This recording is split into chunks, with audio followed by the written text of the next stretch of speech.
Hello everyone, in this video we are going to talk about the benefits of using Vigor ACS, a powerful central management solution for management of DrayTek Vigor devices.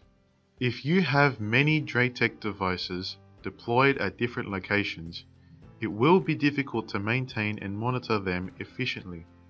Now, with Vigor ACS 2, network administrators can monitor and manage all their DrayTek devices from a central console in the comfort of their office.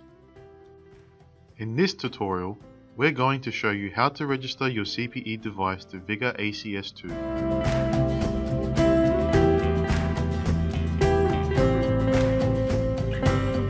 If you own a self-hosted ACS server, please go to the network management page of ACS and then configure the network group first. By default, there's a root network for CPE registration with the username ACS and password. Click the Add New Network option to create the network group for categorizing your CPE. Then type the network name and assign the unique username and password. Please make a note of the username and password that you use, as we'll need to use it for the CPE registration.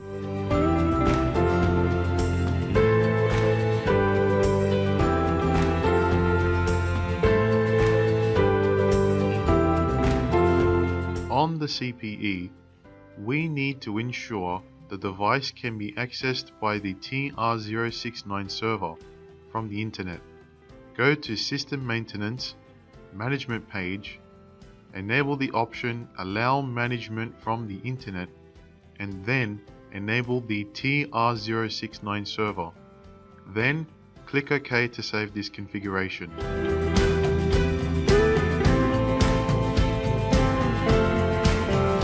After rebooting, we can now configure the ACS server details in the System Maintenance TR069 configuration menu.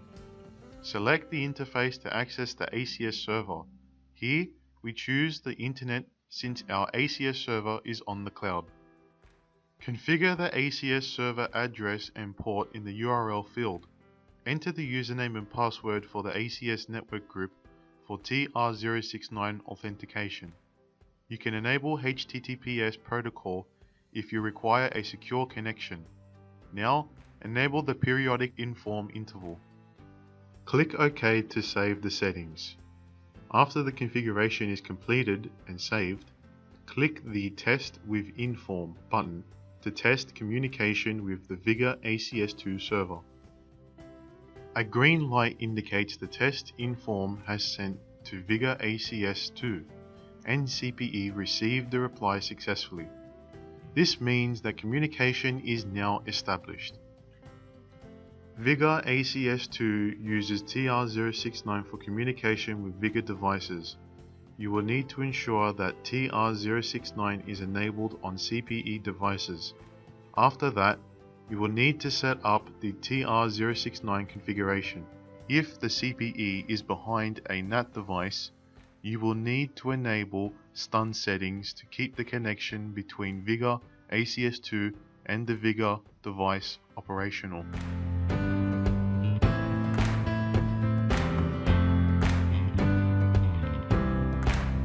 Let's log in to the Vigor ACS2 page and check the CPE registration status.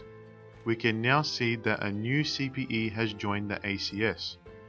From the dashboard, we can also view detailed information of the selected CPE, including MAC addresses, firmware versions, port statuses, and other statistic data.